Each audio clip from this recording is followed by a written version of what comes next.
Okey.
Astaghfirullahalazim alladzi la ilaha illa anta khalaqtani wa ana 'abduka wa ana 'ala ahdika wa 'adika mastata'tu. A'udzubika min syarri ma sana'tu wa abu laka bi ni'matika alayya wa abu bi zambi faghfir li fa innahu la yaghfiru dzunuba illa anta. Illa ta'ala. Assalamualaikum warahmatullahi wabarakatuh. Bismillahirrahmanirrahim. Innal hamdalillah nahmaduhu wa nasta'inuhu wa nastaghfiruh wa na'udzu billahi min syururi anfusina wa min sayyiati a'malina. May yahdihillahu fala mudhillalah wa may yudlil fala hadiyalah. Asyhadu an la ilaha illallah wahdahu la syarikalah wa asyhadu anna Muhammadan 'abduhu wa rasuluh. Allahumma salli ala Muhammad wa ala ali Muhammad. Rabbi yasir wa la tu'asir, Rabbi tammim bil khair. Rabbi shrah li sadri wa yassir li amri wa hlul 'uqdatam min lisani yafqahu qawli. Allahumma aftah alaina hikmataka wa anshur alaina min khazaini rahmatika ya arhamar rahimin. Al-Malikul Quddusus Salamul Mu'minul Muhaiminul Azizul Jabbarul Mutakabbir. Subhanallah amma yushrikun. Wallahul khaliqul bari'ul musawwiru lahul asma'ul husna. Yusabbihu lahu ma fis samawati wal ardh wa huwal azizul hakim. Wala haula wala quwwata illa billahil aliyyil azim. Amma ba'd. Sidang penonton dan sidang jemaah mati Allah Subhanahu wa taala. Alhamdulillah, pertama mula mari kita sama-sama manjat syukur pada Allah Subhanahu wa taala dalam setiap perkara. Mudah-mudahan kita semua menjadi hamba-hambanya yang benar-benar bersyukur. Allah berfirman dalam surah Sajadah ayat 9, "Summa sawwahu wa nafakha fihi min ruhi wa ja'alakumus sam'a wal absara wal afidah qalilan ma tashkurun." Kemudian Allah tiupkan roh dalam jasad kita ni tuan-tuan, sidang penonton yang berkata Allah SWT, kemudian Allah hidupkan kita. Allah beri kita penglihatan, pendengaran. Kemudian Allah kata qalilan ma tashkurun. Sedikit sangat hamba-hambaku yang bersyukur. Dan dalam apa jua situasi yang kita lalui hari ini, prioriti menjadi hamba yang bersyukur itu mesti diletakkan pada paling atas. Kerana lawan kepada syukur itu adalah hamba-hambanya yang kufur. Dia salah satu saja. Syukur atau kufur. Mana mungkin seorang hamba yang kufur boleh menjadi hamba yang sabar. Sebab kalau lihat turutan Asma'ul Husna itu, sabar duduknya pada asma' yang ke-99. Nah, jadi mana mungkin kita boleh bersabar tanpa kita bersyukur terlebih dahulu kalau ikutkan turutannya. Nah, jadi kalau kita menjadi hamba yang bersyukur, insya-Allah kita mampu menjadi hamba yang bersabar. Jadi mudah-mudahan sedang penonton mata Allah SWT, kita berada dalam situasi yang mana hari ini sangat mencabar. Jangan mencabar dalam kita hari ini masih lagi berada dalam perintah kawalan pergerakan. Kita masih berada dalam perintah kawalan pergerakan dan masih diperketatkan lagi dengan apa yang berlaku ini. Itu adalah langkah-langkah pencegahan. Sebenarnya kita dah bincangkan sebelum ni, bagaimana kita berhadapan dengan penyakit itu. Kita berhadapan dengan dua keadaan. Pertama dari sudut syariatnya, ini melalui ubat-ubatan dan langkah-langkah pencegahan. Ini Allah suruh ni. Itu syariat. Syariat tu daripada Allah. Sebab kita ni lemah. Manusia ni lemah, sifat kita ni lemah, kana dha'ifa. Maka bila kata lemah, dia ada syariat untuk mengatasi kelemahan itu.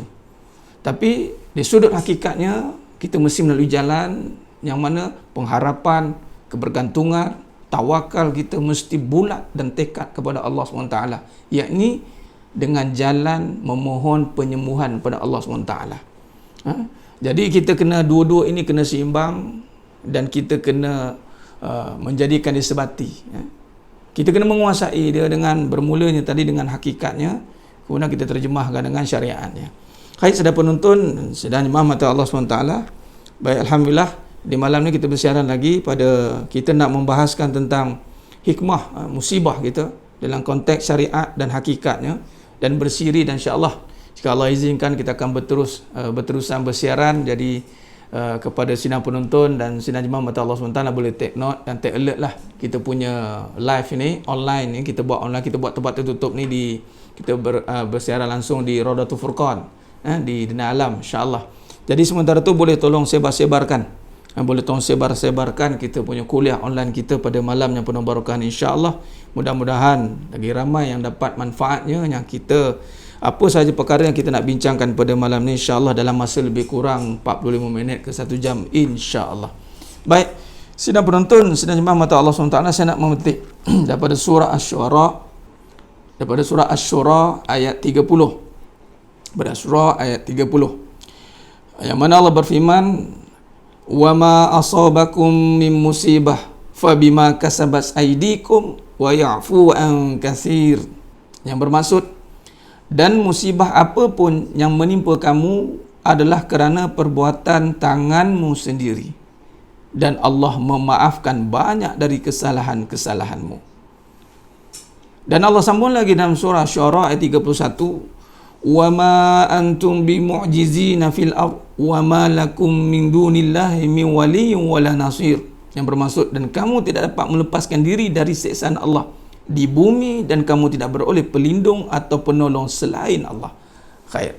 Jadi malam ni kita nak bahas, nak bincangkan, dan kita nak melihat juga bagaimana syarah daripada Syekh Imam Ibnu Atha'illah As-Skandari rahimahullah ta'ala dalam juga kalam yang kita nak bincangkan pada malam ini, kesusahan dan kesenangan adalah kehendak Allah SWT. Itu kalam daripada Imam Ibnu Atha'illah As-Skandari rahimahullah ta'ala. Baik, berbalik dengan surah Syura ayat 30 ayat 31 ni, mari kita lihat. Yang pertama, Allah nyatakan di sini jelas, wa ma asabakum min musibah. Apa saja musibah yang berlaku itu, dan biasa musibah ini kita akan kaitkan dengan perkara yang membebankan kita, menyusahkan kita, berlawanan dengan syahwat kita, yakni sakit, susah, mati, dan apa saja perkara yang kita tidak senangi, itu musibah. Dan juga apa saja yang mendatangi hidup kita ni, itu semuanya adalah dari kesalahan perbuatan tanganmu sendiri. Ini kita kena garis bawah di sini. Ingat, saya pernah sentuh dalam tazkirah atau kuliah sebelum ini, yang mana saya pernah sentuh tentang tajuk ancaman sebenar manusia. Hari ini kita rasa terancam dengan keadaan luaran. Orang mengancam kita dengan kata orang akan menjatuhkan kita sebagai contoh, ataupun dengan keadaan Allah uji penyakit ni, ancaman. Ya, dari sudut syariatnya ancaman, tapi ancaman yang sebenar itu, yang sebenarnya hakikat, ni perbahasan hakikat, itu datang dari kesalahan diri sendiri. Kesalahan diri sendiri. Baik, kalau kita lihat balik bagaimana kronologi peristiwa, kalau kita kaitkan dengan musibah penyakit sekarang ni, dan macam-macam spekulasi lah, kita lihat ada yang buat kaitan dengan Illuminati lah, macam-macam lah, wallahu a'lam. Cuma kalau kita lihat bagaimana tercetusnya fenomena atau pandemik ataupun yang dikatakan wabak yang berjangkit ini, datang daripada satu wilayah, ini negara China dan negeri Wuhan, yang mana kalau lihat daripada sejarahnya, yang mana tangan mereka sendiri yang buat kesilapan itu, dengan pemakanan yang tidak dijaga, pemakanan-pemakanan eksotik, penyiksaan terhadap binatang. Bukan kata binatang saja, manusia diseksa. Jadi ini perkara-perkara yang jelas, yang mana Allah nyatakan, dan memang mereka itu golongan yang bukan Islam contoh. Tapi siapa saja yang buat kerosakan atas muka bumi ini, maka Allah akan datangkan musibah itu. Ingat, setiap musibah yang berlaku, itu kita yang mengundangnya sendiri. Saya boleh kaitkan dengan surah Ar-Ra'd ayat 11. Innallaha la yughayyiru ma biqaumin hatta yughayyiru ma bi anfusihim. Allah tidak akan mengubah nasib satu kaum itu, melainkan kalau diri sendiri yang mengubahnya. Apa maksudnya? Kita sendiri yang mengundang kemurkaan itu. Allah bagi keamanan, contoh kita elok-elok hidup kita dengan keamanan. Tapi apabila kita keluar daripada corak fitrah kehidupan sebagai manusia yang hidup aman damai, berkasih sayang, kita masuk dalam fitrah yang mana bertentangan dengan apa saja nilai-nilai kemanusiaan itu sendiri. Kita buat pergaduhan, kekacauan. Jadi ini yang menyebabkan kemungkaran ataupun musibah itu datang, yang menyebabkan kita akan terbeban dengan masalah itu sendiri.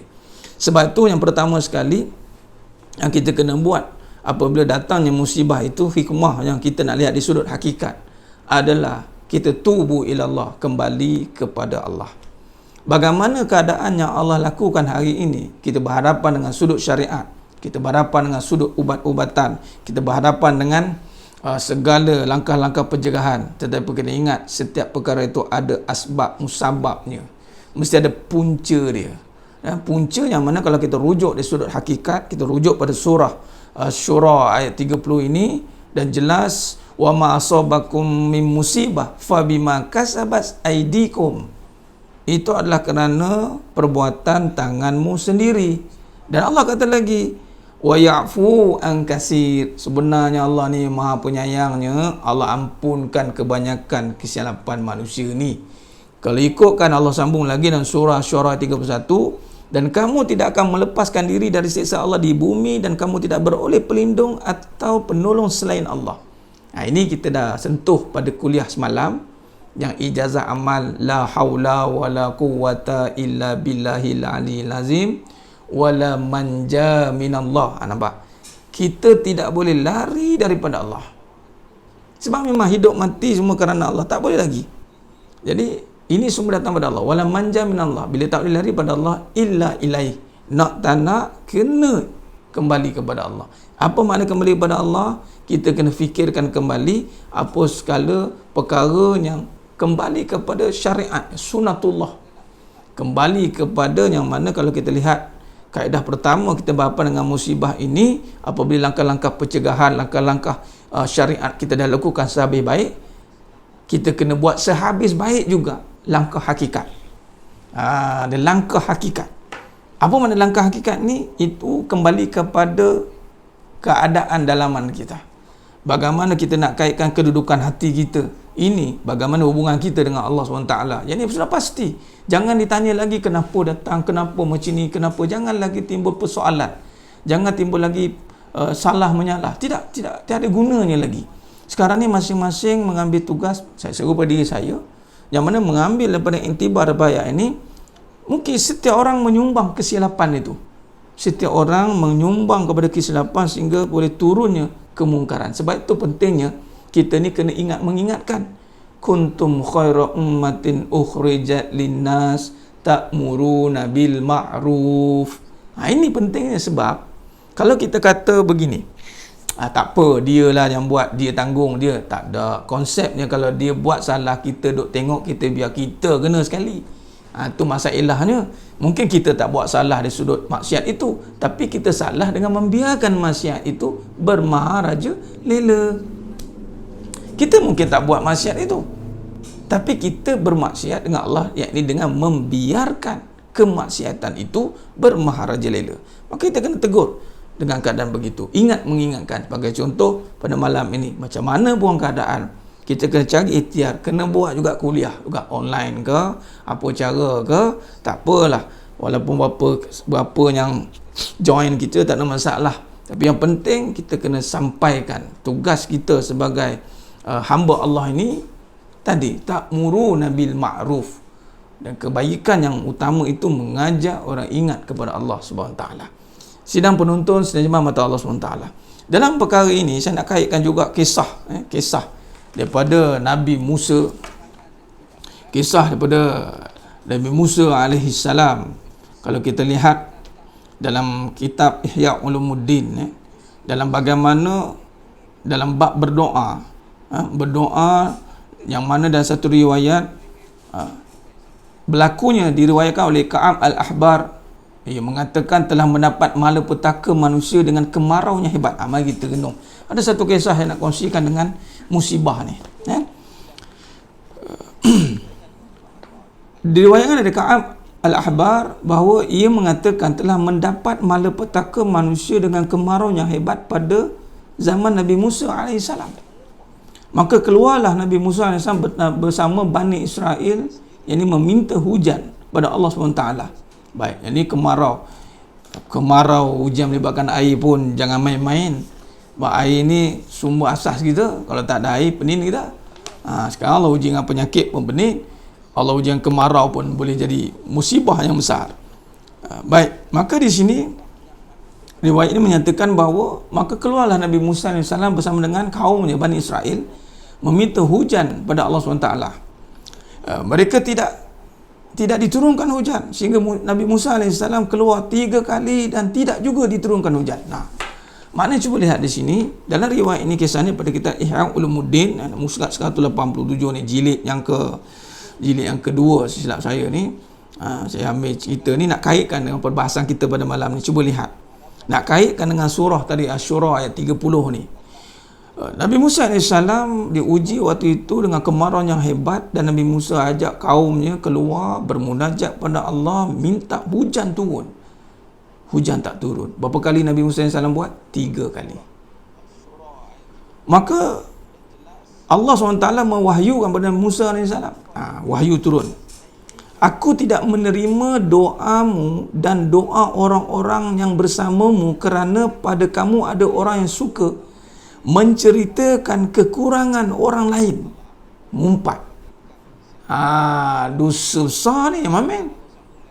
Allah tak terima doa, yang mana ketika itu dalam golongan itu berdoa, tapi pada masa yang sama ada yang bermaksiat dengan Allah SWT. Wa na'udzubillah min zalik. Dan maka dengan itu Nabi Musa AS, wahai Tuanku, siapakah dia itu supaya kami keluarkan dia dari kami? Kata Nabi Musa AS. Maka diwahyukan oleh Allah Azza wa Jalla kepada Musa AS, hai Musa, aku larang kamu semua dari, yakni dinamakan sebagai namam, yakni berkata fitnah, pengumpat, mengadu. Nampak? Jadi maknanya Allah bagi tahu, wahyukan kepada Musa AS keluar daripada situasi mengadu domba, fitnah, pengumpat, dan ini adalah menyebabkan terhalangnya. Ini pun boleh jadikan sebagai iktibar. Mungkin kita nak kaitkan dengan isu semasa sekarang, mungkin boleh sidang penonton yang mata Allah SWT, kalau kita lihat sekarang dengan isu sekarang ni, adakah mungkin kena dengan situasi ini? Mungkin. Dengan kita mungkin tanpa kita lihat dulu berita-berita yang sahih, kita sebarkan menjadi fitnah, atau sekiranya berita itu benar tetapi kita cerita sehingga membuka aib jadi mengumpat. Jadi benda-benda ini kalau lihat pada zaman Nabi Musa AS, berlakunya satu musibah yang besar, malapetaka lah. Kemarau. Musa AS bermunajat pada Allah SWT 3 kali berdoa, tak turun hujan. Nabi doa tu kira Nabi Musa Rasul.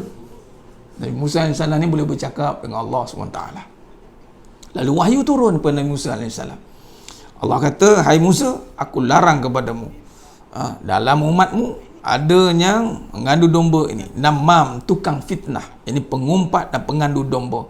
Lalu kita gitu bermunajatlah kembali setelah dibersihkan daripada dosa ini, maka barulah turun pertolongan Allah Subhanahu Wa Taala.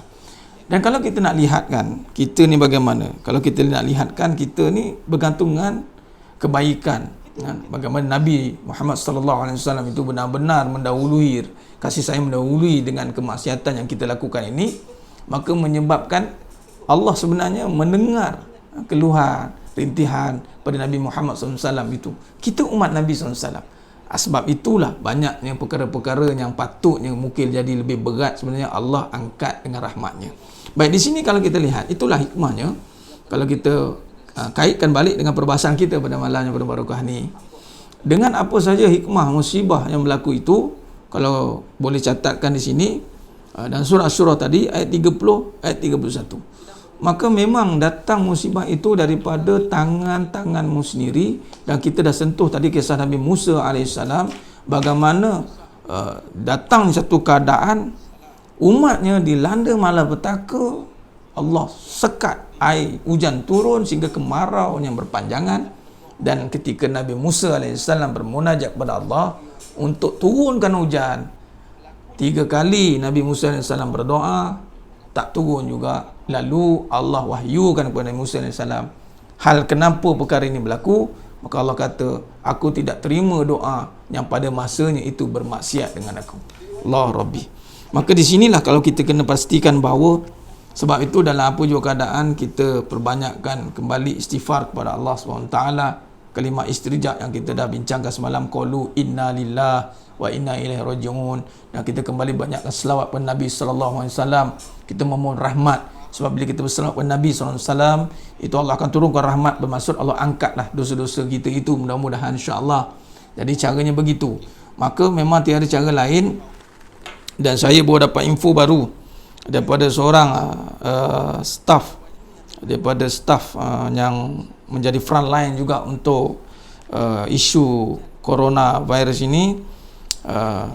Ada sebahagian staff yang mula kena jangkitan.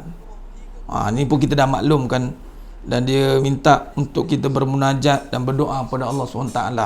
Sebab sekiranya kalau staff pun dah terkena jangkitan, maka kita punya front line akan kurang.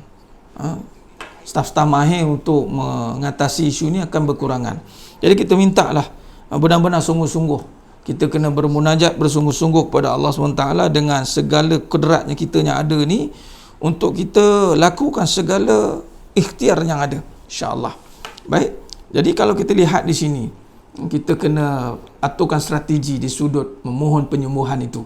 Maka bermula di sini kita dapat tagline ataupun kita dah dapat kata kunci di sini, berserah, menyerah kepada Allah Subhanahu wa taala. Itu dengan bermula dengan perbanyakkan istighfar, kerana ini semua datang daripada sebab dosa. Kita kena akui itu, kita kena akui perkara itu. Kita tidak boleh nafikan, kita tidak boleh belakangkan ini bukan sebab dosa. Tidak, semua musibah itu berlaku adalah kerana kesilapan perbuatan tanganmu sendiri. Ini kalau kita bincangkan dari sudut hakikat. Sebab kalau kata hakikat ni kena berbalik pada waqul haqqu min rabbikum, kita kena kembali kepada Allah SWT. Kita rujuk pada Al-Quran, nas yang sahih, yang qat'i, yang tiada keraguan. Zalikal kitabul la raiba fihi hudal lil muttaqin. Khair, selesai bab tu. Sidang penonton, sidang jemaah mata Allah SWT, saya nak kaitkan dengan perjalanan ibrah Isra' wal Mi'raj. Isra' wal Mi'raj. Dan malam ni juga ni terlintah ni, sidang penonton take note, kita nak ceritakan bagaimana sebelum saya masukkan tajuk untuk perbincangan kesusahan dan kesenangan yang disyarahkan oleh Syekh Imam Ibnu Athaillah Askandari rahimahullah. Baik, kalau kita lihat dalam surah Al-Isra' ayat 1, yang mana kalau kita lihat nak kaitkan dengan peristiwa Isra' wal Mi'raj ini, yang mana kalau kita lihat bagaimana Allah perjalankan Nabi SAW minal Masjidil Haram ilal Masjidil Aqsa. Perjalanan ini kalau ikutkan di luar adat, yakni bukan terjadi dengan semalaman. Maka ayatnya di sini kalau kita lihat surah Al-Isra' ayat 1 itu diperjalankan. Ini pun nak kaitkan bagaimana strategi kita berhadapan dengan musibah ini. Mudah-mudahan kita boleh gunakan juga. Saya pernah kongsikan dulu, pernah cerita tentang Isra' wal Mi'raj. Kalau tidak, kita ada kuliah Isra' wal Mi'raj kan, memandangkan kita di kuarantin kan ni, kita boleh juga ambil ibrah terus. Kita lihat surah Al-Isra' ayat 1, bagaimana Allah menyatakan dalam konteks kekuasaannya. Kekuasaannya, mari kita lihat sekejap. 282. Okay.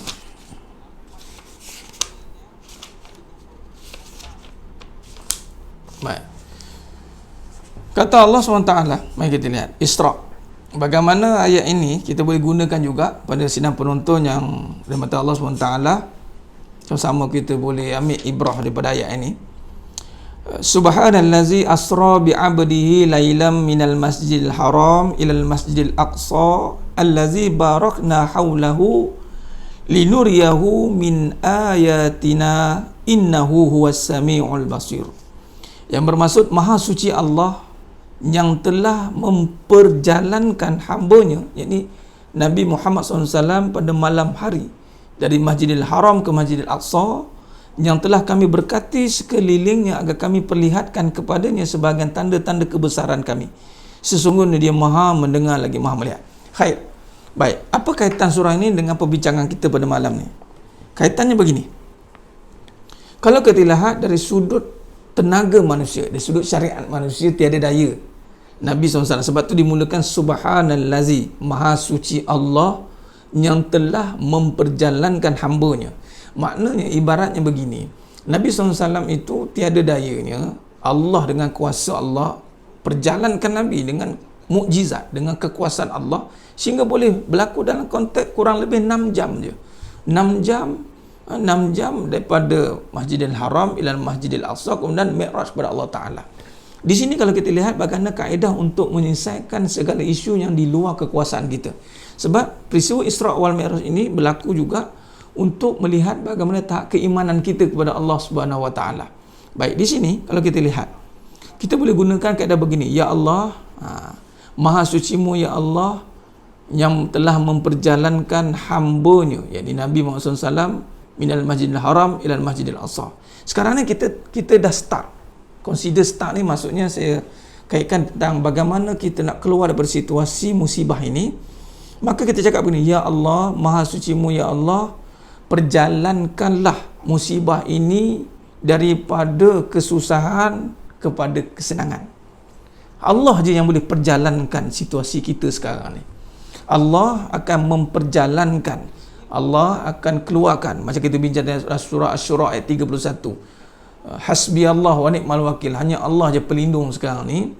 Kita mohon pada Allah, ya Allah, engkau perjalankan, engkau pergerakkan, engkau permudahkan.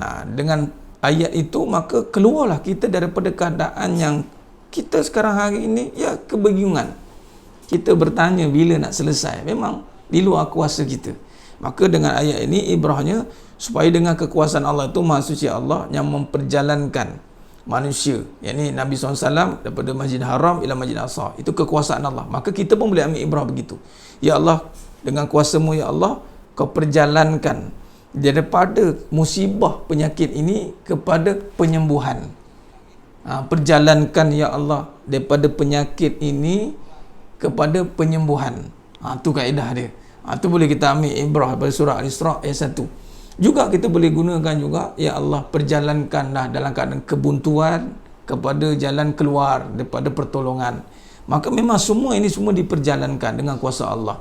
Maka itu kaedah juga yang kita boleh kaitkan bagaimana kita berhadapan dengan peristiwa musibah ni. Dan Nabi SAW pun berhadapan dengan musibah yang mana berlakunya tahun duka nestapa, kan, daripada kematian orang yang dicintai, disayanginya, iaitu Sayyidatina Khadijah radhiyallahu anha, kemudian pak saudara Nabi Abu Talib. Bagaimana Allah angkat kedua-dua insan yang sangat besar sumbangannya kepada Nabi SAW.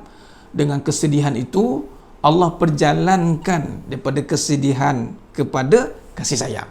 Nampak perjalanannya daripada kesedihan kepada kasih sayang, daripada kesedihan kepada kegembiraan. Itu dua keadaan, kan. Nabi sedang berduka cita, dan pula waktu itu apabila kematian pak saudara Nabi yang menjadi sebagai, boleh kata, grantor, orang yang menjaga kemaslahatan Nabi SAW, Allah jemput, Allah panggil. Maka kaum kafir Quraisy waktu itu nak bunuh Nabi SAW. So waktu itu Nabi berada dalam keadaan kebingungan. Bingung maksudnya keadaan adat manusia, yang Nabi pun melalui perasaan yang mana keadaan yang mencengkam. Itu sebagai ulama mensyarahkan sebagai tahun duka nestapa. Nabi SAW dalam keadaan begitu, Allah perjalankan berjumpa Allah. Kita nak macam tu. Dalam keadaan kita sekarang berhadapan dengan musibah ini, kita berharap dengan hakikat, yang mana dengan kekuasaan Allah, di saat kita bersyariat ini, kita jangan tinggal walau seinci pun pengharapan kita pada Allah melalui dengan kalam-kalam kebenaran ni pada Quran, supaya Allah perjalankan kita daripada musibah ini kepada penyembuhan. Kita harap sekarang ini memang penyerahan total surrender. Jangan lagi kita berdegil dengan Allah SWT. Macam contoh, kita hari ni jangan lagi berdegil. Kalau kata just stay at home, jangan degil. Kita ni bukan ilmu kebal. Kan keluar kita kebal kan, payah pula kita. Jangan kita buat macam tu. Jadi satu sudut lain juga jangan berdegil dengan Allah Ta'ala. Kita kena berharap sungguh-sungguh kepada Allah. Seperti mana kita bincangkan tadi, memang ini semua daripada kekhilafan kita, kesilapan kita, dosa-dosa kita. Dan kita dah ceritakan tadi bagaimana kisah Nabi Musa AS dilanda dengan malapetaka Bani Israel. Allah uji dengan kemarau yang panjang, kemudian berdoa kepada Allah. 3 kali doa tak diangkat. Kenapa? Kerana ada dosa yang sedang berlaku. Maka kita berbanyakkan istighfar kepada Allah SWT, supaya Allah perjalankan dengan penggunaan dengan Isra' ni tadi. Ya Allah, kau perjalankanlah situasi ini kepada penyakit, kepada penyembuhan. Memang kuasa Allah. La tataharraku zarratun biiznillah. Ya? La tataharraku zarratun biiznillah. Khair. Sidang penonton, sidang jemaah mata Allah SWT. Maka di sini kalau kita lihat bagaimana kata Imam Ibn Athaillah As-Sakandari rahimahullah ta'ala dalam konteks melihat kesusahan dan kesenangan. Maka kata beliau, tujuan bagi setiap hamba Allah yang soleh adalah bagaimana supaya dirinya dekat dengan Allah dalam segala hal. Tujuan bagi setiap hamba Allah yang soleh, yang baik, yang nak perbaiki diri itu, adalah satu je. Diri itu nak dekat dengan Allah dalam apa juga keadaan. Kerana itu fikiran mereka selalu terpaut bagaimana mencapai cita-cita itu. Bagaimana nak dekat dengan Allah, bagaimana nak dekat dengan Allah. Itu kaedah dia. Maka di sini kata Imam Ibn Athaillah As-Sakandari rahimahullah ta'ala menggambarkan situasi ini dengan kalam hikmahnya, iaitu yang berbunyi, rubbama afadaka fil lailil qabd ma lam tastafiduhu fi isyraqi naharil basat la tadruna ayyuhum aqrabu lakum naf'a. Kata beliau, kadang-kadang berfaedah akan anda dalam kesusahan yang laksana malam, oleh sesuatu yang anda tidak dapat mengambil faedahnya dalam cahaya kesenangan yang laksana siang. Allah berfirman, mereka tidak tahu siapakah di antara mereka yang lebih dekat manfaat terhadap kamu. Ini kata-kata hikmahnya. Bermaksud begini, ada faedahnya kesusahan itu laksana malam yang kita mungkin tak dapat nampak kesusahan itu mengambil faedahnya daripada kesenangan siang yang tidak dapat manfaat. Maksudnya di sini adalah lebih baik kesusahan yang mendekatkan kita kepada Allah daripada kesenangan yang melalaikan. Nampak bagaimana ulama melihat sudut pandang musibah pula. Contoh di sini, kalau kita lihat ayat ni, kata beliau, kesusahan, kesempitan dalam erti yang luas, yakni apabila hatinya, yakni hati manusia tidak tidak putus harap pada rahmat Allah. Yakni apa pun yang dikatakan susah itu sebenarnya adalah apabila hati manusia putus harap pada Allah, itulah susah. Ini cara menilai kesusahan, hikmah, musibah ni dari sudut perbincangan Imam Ibn Athaillah As-Sakandari rahimahullah ta'ala. Kata beliau tadi, yang pertama, manfaat kesusahan, yakni umpama malam yang mendatangkan kebaikan lebih baik daripada siang yang tidak mendatangkan manfaat. Maknanya dengan Allah uji kesusahan, kesempitan, mengenalkan kita kembali tikar sejadah. Contoh, mengenalkan kita kembali doa-doa, bagaimana nak berlindung daripada mudarat, dengan kita mengenal kembali apa yang dikatakan solat awal waktu. Maka di sini fadilatnya lebih besar, walaupun kita melihat dari suatu sudut kesusahan, musyaqqahnya banyak, halangannya banyak, perjalanan kita terhad. Tapi kalau kita lihat di sini, kalau kita lihat syarahnya, adalah lebih baik sebenarnya. Jadi kegembiraan dan kesusahan itu bertukar. Daripada susah tu, apabila seseorang itu dipilih oleh Allah untuk berharap kepada Allah, Allah angkat kesusahan hatinya dengan dia rasa nikmat dan enak berharap kepada Allah Subhanahu Wa Taala. Dalam hal yang dinyatakan di sini, kesusahan dan kesenangan itu bersilih ganti. Sebab itu orang soleh ni, kalau kita lihat syarahnya di sini, mereka tidak akan duduk pada keadaan susah dan senang. Sebab dia bertukar. Mungkin contoh macam kita dah bincangkan semalam, kesusahan akan berlalu, kesenangan datang kembali. Kalau kita mengharapkan kesenangan tanpa ada ketaatan, maka kesusahan datang balik. Dia ibarat siang dan malam. Pergantian siang susah senang ini ibarat siang dan malam. Siang dan malam. Sebab tu saya juga mensyarahkan bagaimana perumpamaan susah senang ini ibarat siang dan malam. Katalah kita ibaratkan susah itu malam, senang itu siang. Kalau kita berharap hanya kepada malam, malam akan berubah jadi siang. Kalau kita berharap kepada siang, akan berubah menjadi malam. Maka kata Imam Ibn Ata'ala sekalian rahmatullah, mereka tidak duduk pada hal keadaan itu, tapi yang mereka pegang itu adalah bagaimana keadaan hati mereka berhadapan dengan kesusahan, berhadapan dengan kesenangan. Nampak? Jadi di sini garis bawah di sini kalau kita lihat bagaimana mereka melalui kesusahan, kedukaan, kesempitan yang diumpamakan seperti malam, sedangkan kegembiraan, kelapangan, ketenteraman dan semisalnya itu seperti siang. Kenapa kesusahan dan semua yang seakan dengannya itu dianggap sebagai malam? Kerana manusia terhimpit. Ni saya syarahkan balik daripada tadi konsep siang, susah itu malam, senang itu siang. Kata Imam Ibn Ata'ala sekali rahmatullah, kaitkan tentang perbandingannya begitu, tamsil. Ini perbincangan hakikat. Siang umpama senang, malam umpama susah. Sebab apa kata beliau? Malam ni sempit, gelap, terhad. Maka itulah susah. Tapi di sini apa kata beliau? Bagaimana dengan keadaan itu di waktu malam kesusahan, tetapi pengharapan kepada Allah lebih tinggi.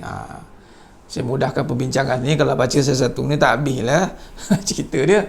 Tapi nak bagi tahu bagaimana apabila sebenarnya bila Allah uji kesusahan. Cuba kita lihat sekarang ni punya situasi, kita makin berdoa itu kita mula ada fokus. Kita berdoa itu mula kita nakkan pengharapan. Kenapa? Sebab kita tengah dalam kesusahan. Yang ini yang dinamakan hikmah tu. Inilah hakikatnya. Allah jadikan kesusahan supaya kita tingkatkan pengharapan. Baik, apabila keluar daripada kesusahan itu, nanti kita senang. Bila kita senang, kita kena ingat balik kesusahan yang mana Allah datangkan pertolongan. Maka di saat senang, kaedah yang sama juga kita kena bawa, iaitu pengharapan supaya Allah tidak susahkan. Itu kaedahnya. Berapa ramai hari ini sebagai contoh, saya ambil contoh dalam konteks perniagaan. Waktu susah, dia berusaha, kemudian berjaya.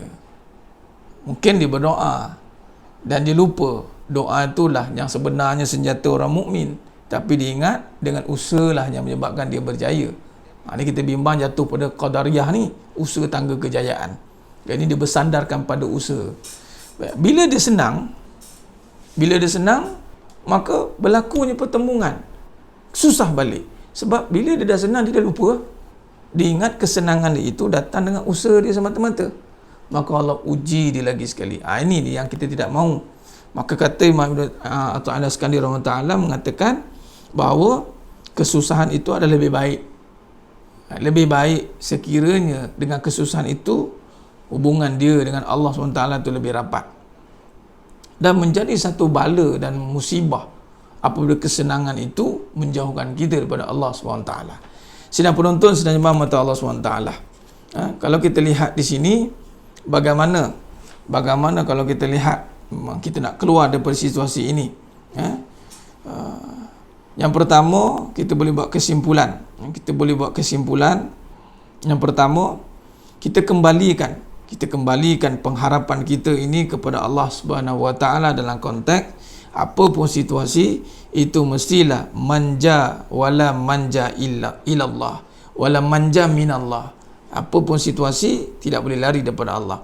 Baik, di sini kita nak memantapkan lagi kefahaman bagaimana yang dikatakan. Contoh, tidak boleh lari daripada Allah itu bagaimana, kita akan lihat begini. Yang pertama, contoh sekarang ni Allah uji dengan mudarat. Mudarat pada penyakit. Ada dua ni, mudarat pada penyakit. Penyakit itu syariat, mudarat itu hakikat. Dan sekali saya ulang, penyakit itu syariat, mudarat itu hakikat. Baik, maka kalau kita lihat, kenapa tidak boleh lari daripada Allah? Kerana penyakit yang kita nakkan itu adalah penyembuhan. Penyembuhan ini datang apabila Allah angkat mudarat. Sekarang ni kita nak supaya Allah angkat mudarat. Dan barulah datangnya penyembuhan. Jadi cara nak keluar daripada mudarat ini adalah dengan kembalikan diri kepada Allah SWT. Di samping kita berusaha berikhtiar yang kita sedang lakukan, tapi kita kena lihat mudarat ini hanya datang daripada Allah, maka kita kena kembalikan pengharapan kita kepada Allah Subhanahu Wa Taala. Maka sebab itu yang kita kongsikan semalam, ijazah amalan semalam, bagaimana kita lihat untuk kita kembalikan pengharapan itu dengan pertama penyerahan sebenar-benar penyerahan. La haula wala quwwata illa billahil aliyyil azim wala manja minallah illa ilaih. Kita kena pengharapan, maka kita mula menjaga setiap perkara ketaatan itu kita menjaga dengan teliti. Pertama, pengharapan, jangan hilang pengharapan kita pada Allah SWT. Sidang penonton, sidang jemaah mata Allah SWT. Jadi kesimpulan kita pada malamnya penuh barakah ni, lain tak clear. Dia biasalah bila semua duduk rumah kan. Tak apalah, nanti kita boleh insya-Allah nanti boleh rewind balik nanti insya-Allah. Kita boleh rewind balik insya-Allah. Mudah-mudahan apa yang kita bincangkan di sini mendapat fadilatnya. Jadi kita kesimpulan dia adalah, yakni apabila musibah itu datang, maka kembalikan musibah itu dengan keyakinan kepada Allah SWT. Jangan hadapinya dengan keraguan. Kita hadapinya dengan keyakinan. Mana kata beliau di sini, bagi hamba Allah yang masih ragu, manakah yang lebih baik antara keduanya itu, maka tidak ada jalan lain melainkan menyerahkan diri pada Allah. Arti kata lain, yang telah ditakdirkan atas mereka itu adalah yang terbaik. Di sini yang pertama kita kena betulkan di sini, setiap perkara yang berlaku, kesimpulan ni langkahnya kata beliau, kita kena menganggap ya, kesakitan ini telah ditakdirkan dan ianya baik. Itu caranya. Ini kata Imam Ibnu Ata'ala sekalian rahmatullah mengatakan, kembalikan, jangan ada keraguan melihat takdir itu buruk. Jangan. Walaupun dari sudut mata kepala kita melihat keburukan itu buruk, ialah bunga berlaku dengan melibatkan wa na'udzubillah min zalik, dengan kematian contoh. Tapi kita kena bagaimana pun situasi, kita kena jaga kita punya keyakinan pada Allah. Kata beliau, apa saja yang datang pada Allah itu adalah yang baik. Maka tidak boleh kita meraguinya. Kita mempertikaikan, sebab Allah nak, sekarang ni benar-benar Allah nak menguji keimanan kita kepada Allah SWT. Jadi cukup setakat itulah perbincangan kita pada malam yang penuh barakah ni. Kita akan sambung siri yang seterusnya. Ingat, kita punya kuliah ini bersiri. Kita akan sambung kuliah seterusnya, mungkin insya-Allah mungkin besok. Kita tengok bergantung pada situasi boleh keluar ke tidak. Ini pun dengan izin ni kita buat tertutup di Raudatul Furqan, dan saya berharap kita akan terus lagi bersiaran selepas ini. InsyaAllah kuliah siri online edisi khas sepanjang kita berada dalam tempoh pergerakan yang dalam kawalan ini. Dan pada siri yang besok kita akan sambung dalam perbahasan yang sama, tapi kita akan lihat bagaimana pengajaran di sudut lain. Yang kita akan sentuhkan adalah bagaimana hikmah pergerakan. Ini gerak yang sebenar. Kita lihat, saya cuba kaitkan dengan bagaimana Rupa-rupanya yang bergerak ini, kalau kita lihat sebelum ini, kita lihat kita yang bergerak. Tiba-tiba kali ini kita dikawal pergerakan kita. Soalan, adakah pergerakan itu total milik kita? Adakah pergerakan ini milik kita sehingga kan hari ini kita dikawal bergerak pula? Di sini kita akan bahaskan pada siri yang akan datang, yang ini besok insya-Allah. Jadi teruskan bersama kami dalam Sahabat Masjid Original ini dan teruskan sebarkan live ini. InsyaAllah doa-doakan semuanya kembali seperti sedia kala. Teruskan bermunajat, teruskan bermanfaat, teruskan kita berharap pada Allah SWT.